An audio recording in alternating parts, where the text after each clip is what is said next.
Who are the Military Orders? A futuristic anachronism, a church and state sanctioned paramilitary company, an attempt for the Neo-Vatican to gain more control of Panoceania, or is it something else? This video will look at the lore presented in the Infinity book Raven Eye, and I'll talk about the origins of the Military Orders of Panoceania and the several composite orders that make up the armies of the Neo-Vatican. Hi, my name is Ryan, and this is my videos on the origins and orders of Panos military orders. This video will not be a reading of Raven Eye, but rather a summary and cliff notes of the lore behind the faction. I also cover the unique circumstances surrounding the foundation of the orders. If this video interests you, let me know with a like and a comment below. So let's get my narrator voice on, and we'll begin. I've mentioned the Neo-Vatican, but who are they? Well, they are a massive part of Panoceania, and I don't know if I can do justice to how large they are. Pano is a complex beast of a lobbying democracy that heavily encourages involvement from everyone, an AI-managed economy, universal basic income, and a church so large and all-encompassing that when you say Christianity, what you mean is the Neo-Vatican. It is the joint organization of all the branches of the Christian faith together, so wealthy and powerful that they funded Pano's colonization of Nero Terra. Yes, there are other faiths in Pano. It is a massively cosmopolitan entity comprising of India and Southeast Asia, but the utter dominance of the Neo-Vatican is not to be misunderstood. So, saying you're the head of this massive cultural monolith, you have but one thing on your mind: survival. You're too big to fail and you have the resources to spend. So what do? Well, the greater the power and influence, the greater the ability to prevent and counteract harmful situations, and greater the ability to sway and shape the social perception to your belief. Not for ego's sake, of course. This is all perfectly logical and meaningful to you and your followers. And better yet, it's all divinely ordained. So how do you achieve survival? Gain more influence and thus more chances at survival, you'll need to look at your nation's economic drivers. Pano is a hyperpower, but there is one thing that stands out above the rest: the military-industrial complex. Pano is a expanding nation, so this means it is the one that's most relevant to you, more so than media or R&D. However, you're not a corporation. No, you're far beyond that, so you're going to have to be a bit more careful, especially as your religion preaches peace. We can still support the military-industrial complex through shell companies and hedge funds, but then we don't get the influence. So, the weapons of war are out, but what if we enter the business of war itself? I mean, we control the narrative, so entering the military sphere becomes paradoxically easy. Portray yourself as defenders, protectors, base it on turning the other cheek, and when you need to justify it, you have hundreds of scholars and years of theological arguments to draw upon to justify your motives and moves. To get the military to agree, it will need to benefit them and the nation of Pano beyond the PR that it will bring. Paying instructors and forces that are aligned to you but still beholden to the military will allow Panoceania to have these highly veteran forces and instructors, but at a fraction of the cost. However, for this to stick, the public will have to agree to this. But don't worry, we have thousands of preachers to espouse the beliefs from the pulpit every Sunday and on demand on Maya. This will persuade the masses and solidify your influence by increasing Panoceanian's military dependency on your orders, allowing for it to snowball. More influence means more positive political dealings, which means more benefits for your organization, which you can leverage yet again for more influence and dependencies and so on. Your control and influence will never be absolute, but it's more than enough to feel safe and in control even in a cosmopolitan, rapidly advancing society. With the advent of resurrection, the Department of Social Affairs and religious organizations were given the task from 012 to hand out licenses as required. Every religion and institution across the sphere would expand their influence with this, but the Neo-Vatican mastered the art of it. Their influence was solidified with the Neo-Vatican indulgences, a modern take on the old controversial indulgences where one would pay money or do jobs for the church to resolve sin. The Neo-Vatican decided to incentivize good deeds and pious actions with points of resurrection. Specifically, community service for the church and civic engagement in politics. Remember, in Panoceania, it's heavily encouraged to be politically active. However, the most important deed for this video, and fundamental to the support of the military orders, is the deed of crusade. The others can be used to prop up church-backed clients and policies, including benefiting the military orders, but the deed of crusade directly benefits the military as it offers points for signing up for units within the military in order to defend the faith. This acts as a massive recruitment drive for the Neo-Vatican and a way to secure political and military clout, and the strategic capabilities required for the Neo-Vatican. There is currently one deed of crusade, Paradiso, but post-Dragama and into ITS 14 Thunderclap we could see more. Those who sign up for a military order unit and request Paradiso will gain the most resurrection points out of any post available. This has a warm acceptance amongst the public and has amassed such troop numbers that the northern front was not only reinforced, but allowed Panoceania to take control of whole sectors in the theatre of operation. No one thing was responsible for the creation of the military orders, but it was a unique combination of the advent of resurrections, the effects of it on society, and the support of a left for the Neo-Vatican. No other religion in Pano was ready for the challenges ahead.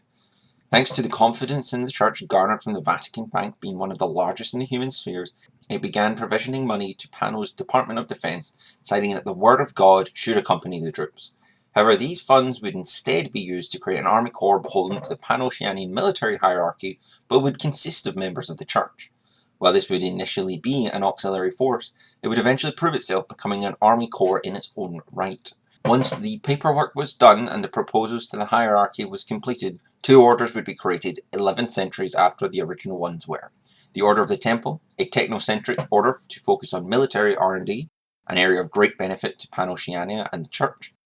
The Order of the Hospital would be supported by the populists amongst the Cura, the Vatican's collection of voting cardinals, and would focus on military medicine and rescue tasks. With this being more favourable to propaganda, each victory would further the prestige of the Church, easing military orders into full-on warfare with a religious touch. Little by little, thanks to time and triumphs, more orders would be founded and each would cover a different aspect of Panoceanian military and be distributed to cover as much of Pano's planets and territories as possible, spreading the Neo-Vatican's influence far and wide. So how are the orders composed? Well, each has its own hierarchy and systems of specialisms, but they all follow a largely similar structure. Knights or father officers, who are the public face of the order, are in reality a select minority. The cream of the crop of these are the father pilots responsible for the assault craft of the orders, or the massive yet angelically agile seraph, or the rugged and mobile Tikbalang tags. The rest of the orders is made up of chaplains, brothers of office, sergeant-at-arms, also known as the order sergeants, technicians, bureaucrats, and temporary associates who belong to the order for short times while technically not meeting their strict admission criteria. The highest authority is the Grand Master, roughly equivalent to that of a Brigadier General, who is elected by the Great Council of the parent monastery or mother house of the order. Despite the rivalry between the orders, they often work together and collaborate, and it is not uncommon of members of other orders to be found within the combat formations of orders. These knights are known as Conferi Knights. As the orders are spread so far and wide, each monastic order has become a church in its own right, as it has its own procedures, assessment, and punishments for members, including ordeals and judgments of God. The orders have their own autonomy and freedom from the military and ecclesiastic jurisdiction, but they still respect the Cura and High Command. Currently, there are 6 active military and 1 monastic/historical order now that the Templars have been disbanded for their transgressions.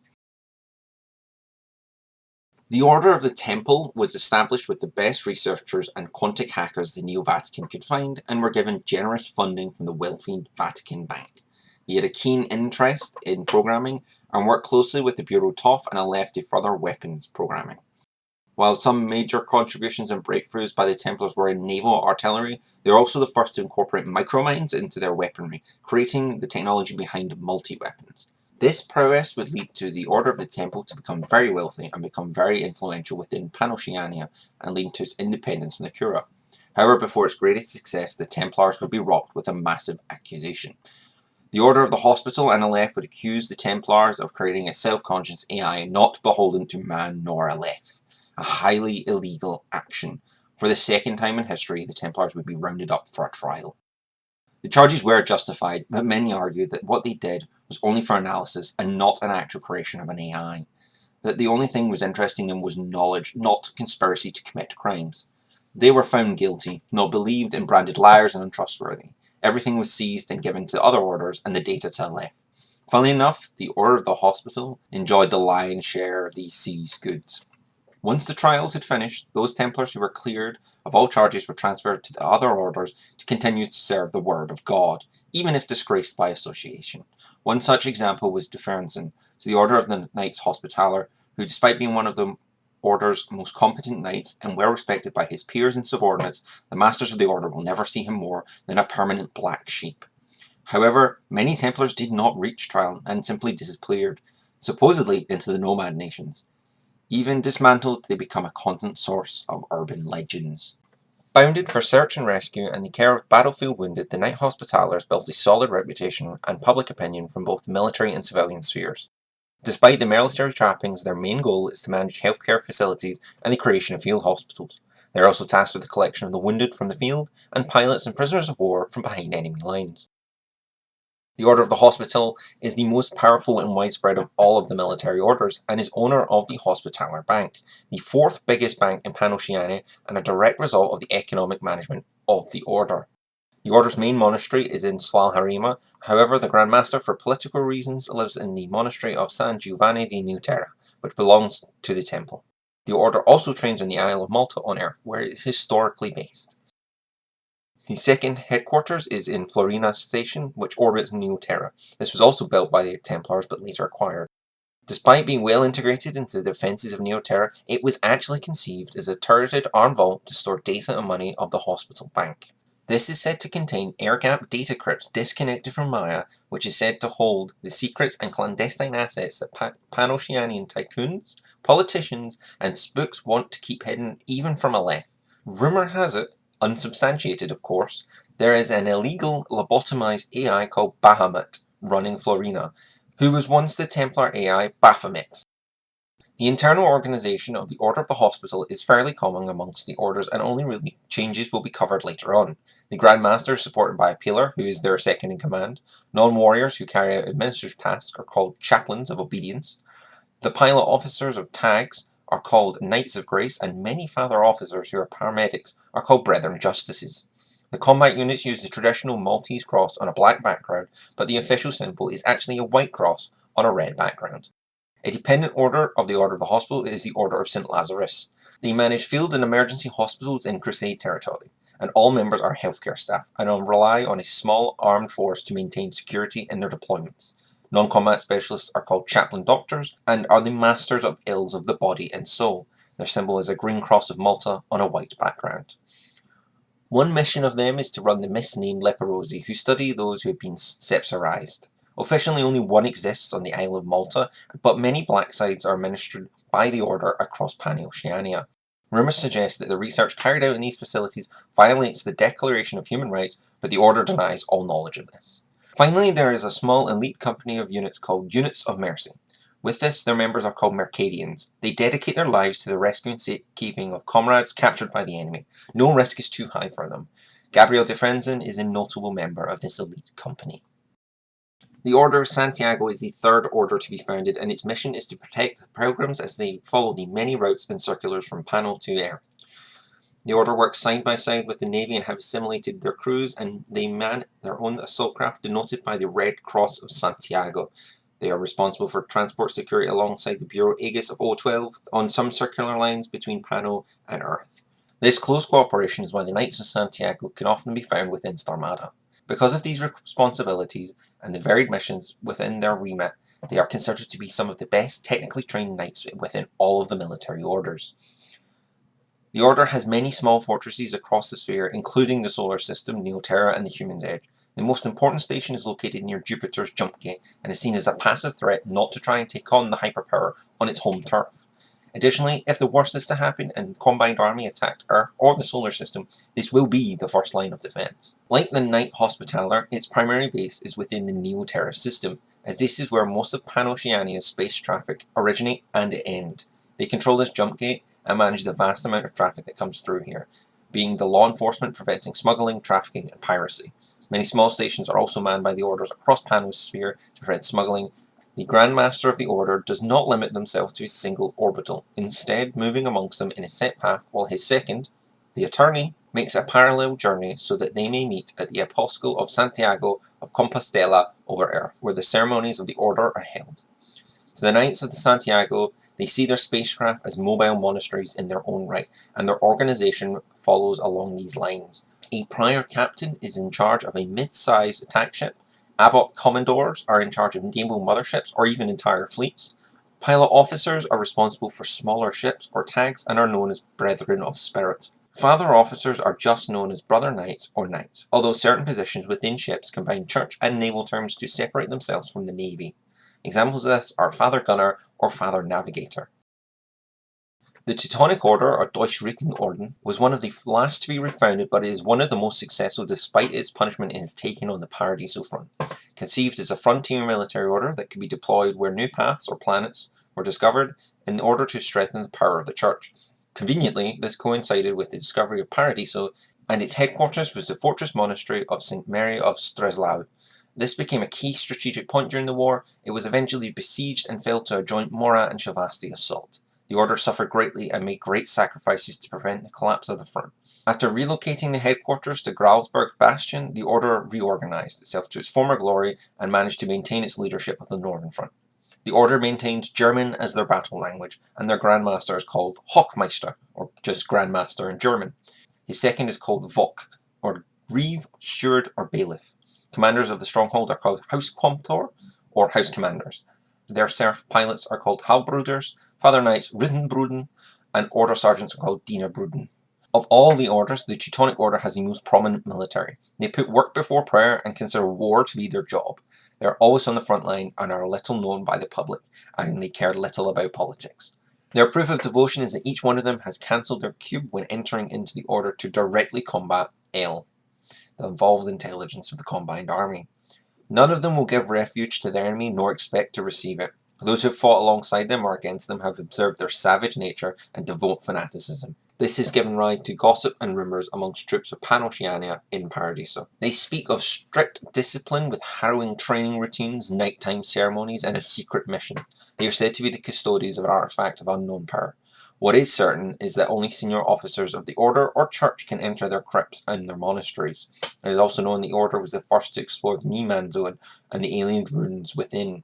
Anything more is purely speculation. There is one offshoot to the Order, the Order of Dobrens, an ancient Polish order refounded as an elite subunit with the brothers constituting a security force trained to provide protection and defense by fire to the crew, staff, and vehicles that transit the air and ground bridge which linking the northernmost position with Pano lines. They also protect the airlift between the besieged city of Runeberg and positions of Pano military complex on the northern front of Australia. This is a critical lifeline for the trapped civilians within the city, which have continued to become a pain in the Combined Army's side, which would have fallen if not for the Polish Order. Finally, they were instrumental in preventing a complete defeat at the siege of Streslau thanks to their keen eyes and their dogged defence of their vehicles. This alerted Jean d'Arc to the severity of the situation and put the full monastery into high alert. The Order of Montesa was created at the request of a local archbishop to counter the growing influence of the Order of the Hospital in Aconsumento. This was one of the systems with the greatest numbers of Christians, and the archbishop did not want the main link between the church and the army in Acon to be in the hands of a foreign organisation. Panoceanian High Command did not like this idea of a new military order just for Acon, and considered it unnecessary. But the Archbishop was consistent and along with social pressure succeeded in the creation of a small order which was permitted and would be given 5 years to prove itself. The order was given the name of Montesa as its founder and first Grandmaster was a former knight of Calatrava, and historically Montesa was a suborder of this in the Iberian Levant. The emblem of the order is a black flowered cross with a flat red cross within. While their main monastery is on Aconsumento, they have a second monastery on Verona, and follow tradition of having a Grand Master, followed by a Procurator, overseeing the chaplains. Tag pilots are known as Knight Donors, and knights themselves are traditionally called Cavaleiros, if they are drawn from the large Brazilian descent. They are considered a strict and rigorous order and do not admit those who have transgressed the law of honour or faith. Constantly facing dissolution, the Knights of Montesa have always strived to prove their worth. They emphasize mobility as a tactical principle and are drawn to the lighter armor to minimize size, weight, and to help the adaptation of motorized battle tactics. Following the death of Grandmaster Runins, Lucia Rocha, who is one of the few masters to be sworn directly on the battlefield, decided to equip all Cavaleros with Baltacorp Impala motorcycles to transform them into a rapid assault force. Not just the hammers of the military orders, they join forces of Varuna Intermediate Reaction Division and the Shock Army of Aconsmento as a flanking support unit, or as the vanguard in the spearhead of the charge. The Knights of Montesa are famed for their bravery and courage, and neither has let them down yet. The Order of Calatrava is a small order dedicated to teaching and instruction, and is made up of veteran knights of other orders who serve as father instructors across Pano's military academies. Dedicated to studying and training, they are characterized by their esoteric or enigmatic perspectives and have disavowed the material world. The fruit of their teaching are that of the Conferi Magister Knights. Their critical attitude, and sometimes contrary nature to that of the Curia, has lost them much influence and prestige over the years, but yet they persist.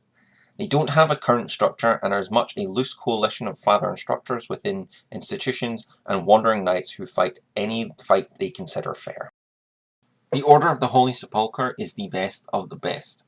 They draw the best into their order to watch and protect the earth and her holy sites. They are small and influential in the Curia, despite how far removed they are from Neo-vatican. They are an arrogant order. They know they are the best of the best. They wear 5 crosses to represent the 5 wounds of Jesus Christ. No one can doubt how good they are, as they have several lifetimes worth of experiences amongst them. They advanced unyieldingly to make close combat, until they meet the enemy so that they know who they are fighting. As the most elite military order, they hold the most serf tags, and their pilots are known as Guardian Knights.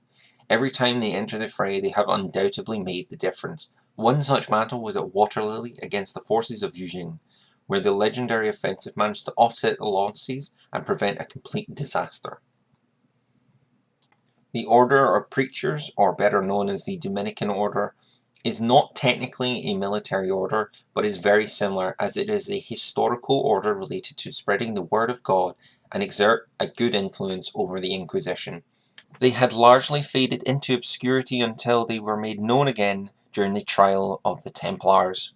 Thanks to Paradiso and the threat of Sebastian assassins, the Dominica decided to answer the call to defeat this foe by forming a militarized band to hunt down and provide protection and specialized monitors for the church and the military orders.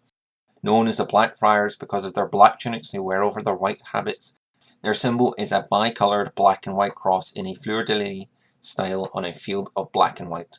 Their name also recognizes their inquisitorial issue, and they have become ones to fear if you have anything to hide. In light of recent results, it has been shown that the military orders are a success. For the Church, they are a beneficial resource that can earn them credit from both military and civilian life for its actions. The tax exemptions have also been a help.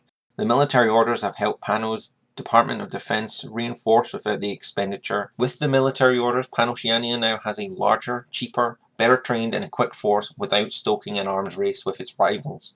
The military orders is not such a novel formula, as the assassins now exist within Hak Islam, but for Panoceania, the novelty is not what matters, but the function, thanks to its success on many fronts, both on the battlefield, civilian, and political life. Thanks for watching this very different video on the lore behind my favourite faction in Infinity. It is a unique take on Space Knights that I enjoy. And if you enjoyed the video, let me know with a like and comment, as it really helps me out. The next lore video I'll be looking at the Troopers of the Military Orders.